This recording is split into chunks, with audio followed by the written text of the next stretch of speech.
UP में BJP अब सभी 403 सीट पर भगवा लहराने की तैयारी में जुट गई है। लखनऊ में सीएम योगी आदित्यनाथ और आरएसएस प्रमुख मोहन भागवत के बीच चली 35 मिनट की बैठक में यूपी विजय का प्लान तैयार किया गया। सूत्रों के मुताबिक यूपी के हर एक बूथ पर संघ कार्यकर्ता प्रचार करेंगे और सरकार की नीतियों को जन जन तक पहुंचाएंगे। घुसपैठियों के खिलाफ अभियान को लेकर जागरूकता फैलाई जाएगी। हर सीट पर बीजेपी के लिए माहौल बनाने की तैयारी है। चुनाव प्रचार के दौरान सीएम योगी के हिंदुत्व के एजेंडे को संघ के 2 लाख से ज्यादा कार्यकर्ता और धार देंगे। आरएसएस प्रमुख मोहन भागवत ने संघ को बीजेपी का रिमोट कंट्रोल मानने से इनकार किया। लखनऊ में कार्यक्रम के दौरान संघ प्रमुख ने कहा कि संघ के स्वयंसेवक बीजेपी में जाते हैं, वहां आगे भी बढ़े हैं, लेकिन ये कहना गलत है कि संघ बीजेपी को चलाता है। मोहन भागवत ने अमेरिकी टैरिफ पर भी करारा जवाब दिया। कहा कि अमेरिका हथियार और आर्थिक ताकत के दम पर झुकाना चाहता है, लेकिन भारत इतना मजबूत है कि उनके आगे झुका नहीं है। इस टैरिफ का भारत पर कोई असर नहीं पड़ेगा। गूगल भारत में 1,35,00,000 रुपए का 1.35 लाख करोड़ रुपए का इंफ्रास्ट्रक्चर निवेश करेगा। जल्द भारत में फुल स्टैक एआई हब स्थापित होगा। गूगल के सीईओ सुंदर पिचई ने समिट में कहा कि एआई अरबों लोगों की जिंदगी बदलेगा। हमें उन क्षेत्रों की समस्याओं को सुलझाने के लिए भी उतना ही साहसी होना चाहिए जहां अब तक तकनीक की पहुंच नहीं थी। फ्रांस के राष्ट्रपति इमैनुअल मैक्रोन ने एआई इम्पैक्ट समिट में भारत की तारीफ की। मैक्रोन ने कहा कि भारत ने वो कर दिखाया जो दुनिया का कोई दूसरा देश नहीं कर सका। भारत ने 1.4 अरब लोगों के लिए एक डिजिटल पहचान तैयार की। मैक्रोन ने भारत में के पेमेंट सिस्टम की भी तारीफ की। राष्ट्रपति मैक्रोन बोले, भारत ने एक हेल्थ इंफ्रास्ट्रक्चर खड़ा किया है जिसने 500 में कहा कि एआई नौकरियां घटाएगा नहीं बल्कि पैदा करेगा। एआई हमारे काम को स्मार्ट और इम्पैक्टफुल बनाएगा और इसकी मदद से हम बेहतर फैसले ले पाएंगे। पीएम मोदी ने कहा कि भारत सबसे बड़ी युवा आबादी का देश है और ये टेक और टैलेंट का केंद्र है। पीएम ने कहा कि इस समिट का भारत में होना भारत के साथ ही पूरे ग्लोबल साउथ के लिए गर्व का विषय है। अब एम्स में मरीजों के इलाज में एआई का इस्तेमाल किया जाएगा। एम्स में मेडिकल की पढ़ाई कर रहे छात्रों को भी आर्टिफिशियल इंटेलिजेंस से मरीजों का इलाज करने की ट्रेनिंग दी जाएगी। एआई समिट में भारत के दौरे पर आए फ्रांस के राष्ट्रपति इमैनुअल मैक्रोन ने इसकी शुरुआत की। एआई समिट में शामिल विशेषज्ञों ने कहा कि गरीब वर्ग को कम मूल्य पर इलाज देने में आर्टिफिशियल इंटेलिजेंस बहुत मदद कर सकता है। टाटा ग्रुप देश का पहला नेक्स्ट जनरेशन डेटा सेंटर बनाएगा। टाटा ग्रुप ने ओपन एआई के साथ साझेदारी की। एआई इम्पैक्ट समिट में टाटा ग्रुप के चेयरमैन एन चंद्रशेखरन ने भारत का पहला बड़े पैमाने पर ऑप्टिमाइज्ड डेटा सेंटर स्थापित करने के लिए कहा। उन्होंने कहा कि एआई देश की ताकत बन रहा है। पीएम मोदी के विजन में भारत ने एआई को एक स्ट्रैटेजिक नेशनल कैपेबिलिटी के तौर पर देखा है। बॉलीवुड डायरेक्टर रोहित शेट्टी के घर पर फायरिंग मामले में मुंबई क्राइम ब्रांच की टीम एक्शन में है। आगरा से 5 आरोपियों को दबोचा गया। पकड़े गए आरोपी इंस्टा पर रील देखकर लॉरेंस गैंग से जुड़े और फिर कम समय में पैसा और रुतबा पहचान के चक्कर में गैंग के लिए शूटर बन गए। आरोपी की निशानदेही पर हथियार बरामद कर लिया गया है, जिससे रोहित शेट्टी के घर पर फायरिंग की गई। पुलिस के मुताबिक सभी आरोपी आगरा के रहने वाले हैं और पहले से किसी बड़े आपराधिक रिकॉर्ड में शामिल नहीं थे। लॉरेंस बिश्नोई गैंग में ड्रग सिंडिकेट के आरोपों से जुड़ी लेडी डॉन खुशनुमा अंसारी उर्फ नेहा को पुलिस ने अरेस्ट कर लिया है। आरोपी नेहा लॉरेंस गैंग के गनमैन बॉबी कबूतर की गर्लफ्रेंड है।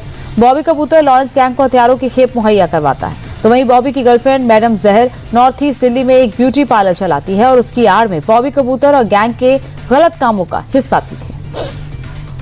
पुणे में शिवनेरी किले पर शिव जयंती के अवसर पर भारी भीड़ के चलते भगदड़ मच गई। यहीं पर छत्रपति शिवाजी महाराज की जन्मस्थली है। भारी भीड़ के कारण अंबरखाना के नीचे हाथी दरवाजा क्षेत्र और गणेश दरवाजा जैसे संकरे मार्गों पर अत्यधिक भीड़ जमा हो गई और एक साथ बड़ी संख्या में लोगों के आगे बढ़ने से अचानक भगदड़ जैसी स्थिति बन गई। इस अफरा तफरी में कुछ महिलाओं और छोटे बच्चों समेत कई लोग घायल हुए। घायलों को तत्काल जुन्नर के सरकारी अस्पताल में भर्ती कराया गया। भागलपुर में अवैध हथियार निर्माण के एक बड़े नेटवर्क का भांडाफोड़ हुआ। बंगाल और बिहार एसटीएफ की संयुक्त टीम ने मधुसूदनपुर थाना क्षेत्र के अवैध मिनी गन फैक्ट्री पर छापेमारी की। ये फैक्ट्री हैंडलूम की आड़ में संचालित की जा रही थी। एसटीएफ ने अब तक 5 लोगों को अरेस्ट किया। मौके से कई अवैध हथियार और उन्हें बनाने के उपकरण बरामद किए गए। बताया जा रहा है कि ये मकान नासिर नामक शख्स का है और वो करीब 6 महीने से हैंडलूम की आड़ में हथियार बना रहा था।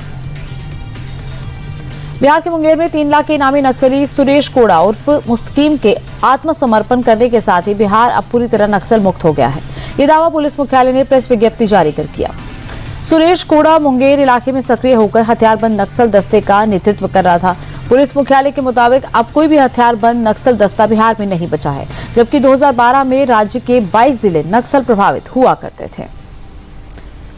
वृंदावन के बांके बिहारी मंदिर में सेवादारों और हाई पावर कमेटी के बीच दर्शन स्थल को लेकर विवाद गहरा गया है। कमेटी जहां भगवान बांके बिहारी के दर्शन का समय बढ़ा रहे हैं और उनको जगमोहन में विराजमान करना चाहती है, तो वहीं गोस्वामी का कहना है कि यह परंपरा और मर्यादा के खिलाफ है। वहीं बुधवार को जब दोपहर के समय गोस्वामी समाज जगमोहन पर पहुंचा तो उन्होंने गर्भगृह के गेट पर बंद जंजीर को लेकर आपत्ति जताई और कहा कि आज तक मंदिर के गेट पर जंजीर नहीं बांधी गई। मध्य प्रदेश में शाजापुर जिले के शुजालपुर की जगन्नाथपुरी कॉलोनी क्षेत्र में उस वक्त हड़कंप मच गया जब बच्चा चोरी की आशंका को लेकर एक संदिग्ध महिला को लोगों ने पकड़ लिया। मौके पर पहुंची पुलिस ने संदिग्ध महिला को हिरासत में लेकर पूछताछ की। दरअसल मध्य प्रदेश में इन दिनों बच्चों की चोरी के मामले बढ़ते देख आम लोग सचेत हो गए। सोशल मीडिया पर भी बच्चा चोरी के नाम पर कई पोस्ट की जा रही है। मध्य प्रदेश के धार में चूनापत्थर खदान में सर्वे के लिए पहुंची प्रशासनिक टीम पर ग्रामीणों ने हमला कर दिया। तहसीलदार और पुलिस की गाड़ी पर जमकर पथराव किया। पत्थरबाजी में पुलिस और प्रशासन के कई वाहन क्षतिग्रस्त हो गए। ग्रामीणों का गुस्सा देख प्रशासन को बिना सर्व वापस भागना पड़ा। बताया जा रहा है कि चूना फैक्ट्री और खनन को लेकर गांव वाले लंबे समय से विरोध कर रहे हैं। प्रशासन की टीम ड्रिलिंग और सर्वे कार्य के लिए गांव पहुंची थी, तभी ग्रामीणों ने पुलिस टीम पर हमला बोल दिया। हरियाणा में पलवल के छाइसा गांव के लोग इन दिनों काफी दहशत में हैं। दरअसल गांव में 15 दिनों के अंदर 20 लोगों की मौत हो चुकी है। आशंका है कि यहां भी इंदौर जैसी घटना की वजह से मौतें हो रही हैं और गंदा पानी पीने की वजह से लोगों की मौत हो रही है।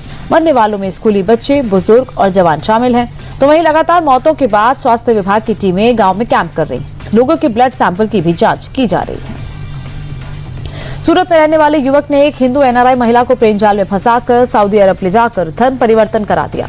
इतना ही नहीं, आरोपी ने महिला के 18 तोले सोना, सोने के गहने, हैदराबाद में करीब 50 लाख का फ्लैट और लाखों की रकम अपने नाम करवा ली। पुलिस ने आरोपी के खिलाफ गंभीर गुनाहों के तहत मामला दर्ज कर गिरफ्तार कर लिया है और साथ ही पूछताछ में सामने आया कि आरोपी एजाज पहले से शादीशुदा है और उसका एक बच्चा भी है। कर्नाटक के मंगलुरु में पुलिस ने बड़ी कार्रवाई की। पुलिस ने 9 साल से फरार सफवान हुसैन नाम के एक अपराधी को गिरफ्तार किया। सफवान हुसैन का लंबा आपराधिक रिकॉर्ड है। इसमें कई हत्या के प्रयास जैसे कई मामले दर्ज हैं। वहीं पुलिस अधिकारियों पर हमले के आरोपी उस पर शामिल है। साथ ही उस पर जेल में मारपीट, चेन छीनना और जैसे आपराधिक साजिश भी शामिल है। झारखंड के बोकारो में 5 जंगली हाथियों के घुसने के बाद जिला प्रशासन सतर्क है। ड्रोन के जरिए हाथियों पर नजर रखी जा रही है। बोकारो वन विभाग के साथ साथ 5 सदस्यीय दल उड़ीसा और सारंडा से भी बुलाया गया है। तो वहीं पेट्रोलिंग और लाउडस्पीकर के जरिए भी लोगों को आगाह किया जा रहा है। पिछले दिनों इस क्षेत्र में हाथियों के इस झुंड ने दादा पोता समेत 6 लोगों की जान ली थी। इसके बाद सतर्कता लगातार जारी है।